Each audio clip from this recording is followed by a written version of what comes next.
여기서 모든이라는 말이 여러 번 나옵니다. 여러분, 아브라함 자손이 이스마엘을 통해서 하나님을 믿지 않고 예수님을 믿지 않는 사람들이 많습니다. 그들이 믿는 하나님은 과연 누군지 우리는 모릅니다. 그렇지만 그들은 자기들이 믿는 하나님을 믿는다고 합니다. 유대인들도 또한 이삭을 통해서 하나님을 믿는 민족입니다. 그들이 어떤 하나님을 믿는지 우리는 모릅니다. 그러나 하나님은 그들에게 주시는 놀라운 축복을 주시는데 그들에게 받는 것은 거의 돈입니다. 이 세상 물질입니다. 자본입니다. 그런데 오늘 로마서 8장 32절에서 우리에게 주시는, 믿는 자에게 주시는 것은 예수님과 함께 우리에게 필요한 모든 것을 주신다는 것을 강조하고 있습니다.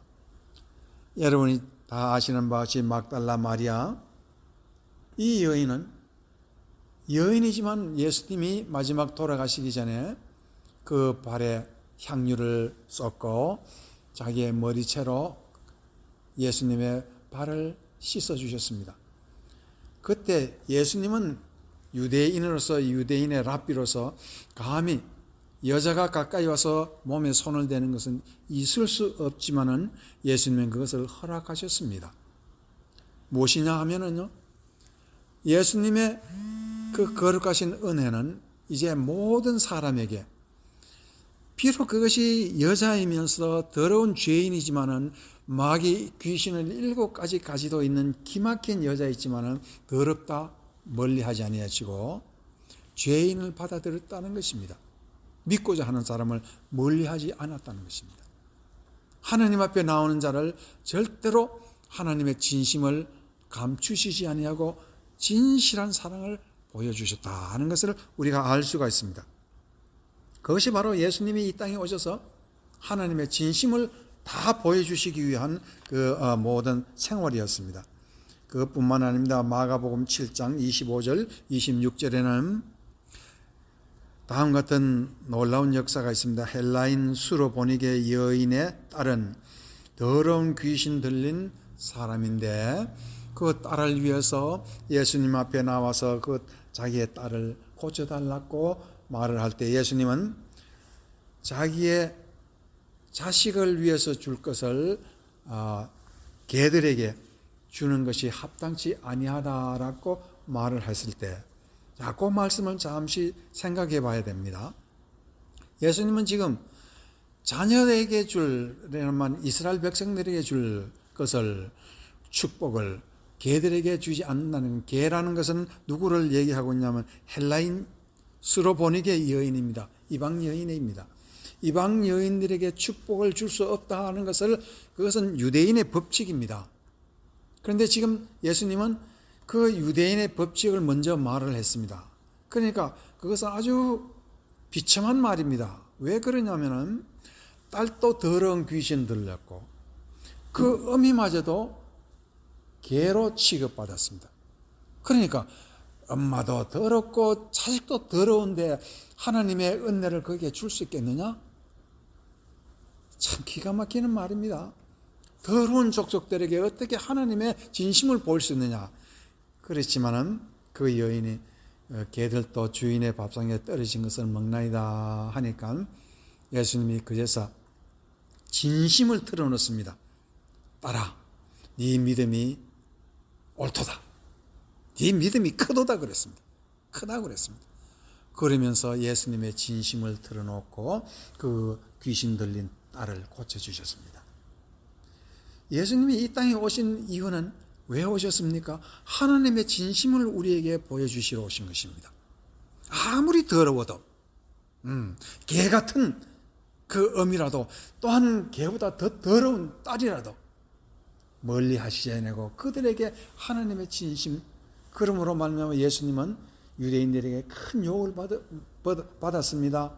예수님이 헬라 여인을 가까이 하고 그를 위해서 기도해 줬다. 이것은 있을 수 없는 것입니다. 유대인으로서는 그것을 용납하지 않습니다. 그러나 예수님은 자기의 명예를 버리더라도 하나님의 진심을 그들에게 보여주신 참 놀라운 역사가 이 마가복음 7장의 말씀입니다. 오늘 우리는 이와 같이 시편 12편 6절의 말씀을 보면은요, 참 놀라운 뜻이 있습니다. 거기에는 시편 12편 6절 여호와의 말씀은 순결하며 흑도관에 7번 단련한 은 같도다. 이게 무슨 뜻인고 하면 성경 말씀, 하나님의 말씀 속에는 은처럼 순수한 말씀이 거기에 있는데 거기에는 하나님의 진심이 담겨 있더라는 그런 뜻입니다. 성경 말씀에는 하나님이 아브라함에게 한 번 약속한 것은 천년 만년이 가도 그 은혜가 절대로 변하지 아니하고 하나님의 진심이 그들에게 변하지 아니하고 이루어지더라. 오늘 이 세상에 살면서 돈이 모든 것인 이 세상에서요, 아브라함이라는 그 사람이 얼마나 신비한 믿음을 가진 사람이었으면 자식들이 이렇게 복을 받느냐. 그러나 우리 예수 믿는 사람은 그보다 더 큰 모든 면에서 복을 받는다는 거. 로마서 8장 이 말씀 32절 말씀은 참 더 신기합니다. 아브라함에게 받는 그 복보다 더 신기한 복을 우리가 말을 하고 있습니다. 여러분이 다 아시는 바와 같이 왜 하나님의 말씀은 은처럼 그렇게 은도가니에 그 정리한 단련한 은 같느냐. 거기에는 전혀 거짓 없는 하나님의 진심이 담겨 있는 것이 성경 말씀이냐 하는 것을 창세기 50장 17절에 보면은 아주 신비스러운 말씀이 거기에 있습니다. 창세기 50장 17절 너희는 이같이 요셉에게 이르라. 이것은 야곱 아버지가 요셉 형제들에게 하는 말입니다. 네 형들이 네게 악을 행하였을지라도 이제 바라건대 그들의 허물과 죄를 용서하라 하셨나니 당신 아버지의 하나님의 종들인 우리 죄를 이제 용서하소서 하며 요셉이 그들이 그에게 하는 말을 들을 때에 울었더라 라는 말이 거기에 나타나고 있습니다. 아버지 야곱이 돌아가시고 이제 형제들이 남았습니다. 요셉은 아직 애굽의 총리입니다. 총리 말 한마디에는 형제들도 아주 완전히 죽고 살지 못할 그런 처지에 있습니다. 그럴 때 아버지가 돌아가시기 전에 우리를 용서해 달라고 하십디다 하는 말을 듣고는 울었습니다. 왜 울었을까요? 야곱이 하는 이 말은요, 아버지의 진심을 전했기 때문입니다. 하나님 아버지의 야곱이 진심을 그 형제들에게 또한 요셉에게 전해주신 것입니다. 그러니 요셉이 그 말씀을 듣고 하나님의 진심을 듣고 울었다 그런 뜻입니다. 우리가 아는 바와 같이 이 이스라엘 백성들은 애굽 땅에서 400년을 살았습니다. 400년을 살고 400년 이후에 역사가 증거하는데 그 400년을 살고 처음에 70명이 내려온 이스라엘 백성들이 70명이 몇 명이 되었다 했습니까? 거의 200만 명이 되었다. 70명이 200만 명이 되었으니까 하나님이 얼마나 축복을 했습니까? 하늘의 별과 같이 땅의 모래알같이 그런 축복을 했습니다. 그것은 바로 우리가 창세기를 읽으면서 아브라함에게 축복한 그 말씀이요 400년 이후에 그대로 이어져서 하나님의 말씀 속에는 무엇이 있다는 뜻입니까? 진실이 있고 본심이 거기에 숨겨져 있고 하나님의 말씀은 참으로 단련한 은같이 변함이 없는 그런 순수한 말씀이다라는 것을 우리가 창세기를 통해서 볼 수 있습니다.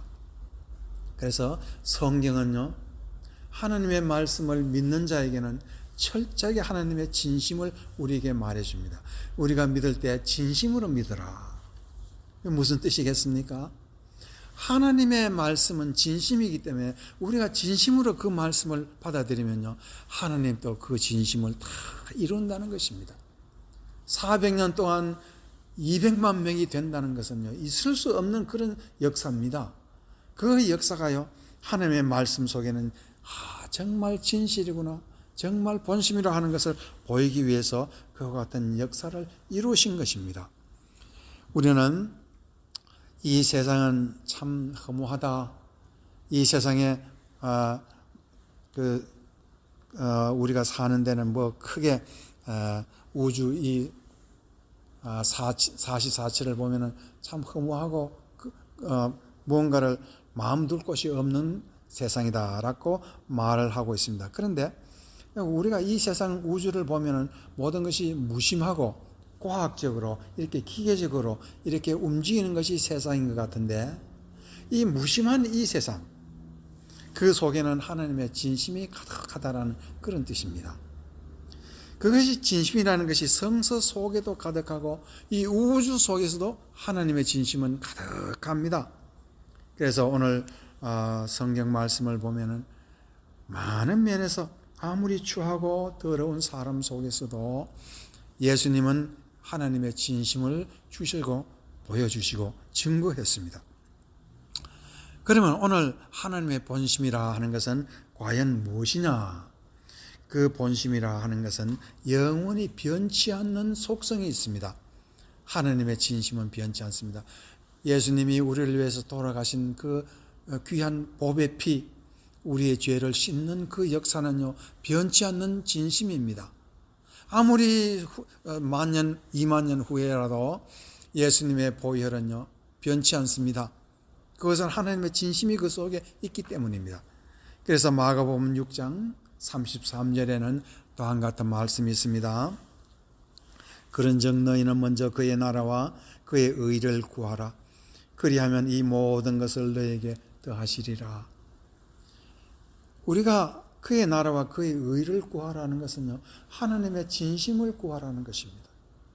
하나님의 말씀을 진심으로 받아들이고 구하고, 그 말씀을 통해서 그와 같이 우리가 기도할 때에 하나님은 그 말씀보다 더 놀라운 진심을 우리에게 보여주신다 하는 그런 뜻입니다. 그래서 마태복음 6장 33절은요, 참 놀랍고 놀라운 말씀입니다. 우리가 하나님을 진심으로 믿으면 하나님 또 진심으로 우리가 축복을 하시는데요, 그 축복은 변치 않는 축복이라는 것입니다. 천년만년 가도 변치 않는 것이라는 겁니다. 그걸 누구를 통해서 보였습니까? 아브라함의 자손을 통해서 우리에게 보여주시고 증거하시는 것입니다. 이제 말씀에 결론을 내립니다. 오늘 우리가 감사제를 통해서 진짜 감사할 것은 뭐냐 하면은요, 우리가 이 세상에서 진심으로 나를 사랑하는 분이 있고, 진심으로 나의 기도를 들어주시는 분이 있고, 진심으로 내가 어려울 때 나를 돕는 분이, 피난처와 같은 분이 계시더라는 것입니다. 그래서 빌립보서 4장 6, 7절을 보면 아무것도 염려하지 말고 다만 모든 일에 기도와 간구로 너희 구할 것을 감사함으로 하나님께 아뢰라. 그리하면 모든 지각에 뛰어난 하나님의 평강이 그리스도 예수 안에서 너희 마음과 생각을 지키시리라. 이와 같이 하나님의 이 마음은 변치 않기 때문에 우리가 염려하지 말고 기도할 수 있습니다.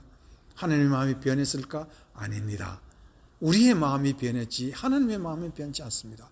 그러므로 하나님 앞에 진심으로 염려하지 말고 감사함으로 기도할 때 그것이 감사절이 되고 그것이 기도가 되고 응답이 되는 것입니다.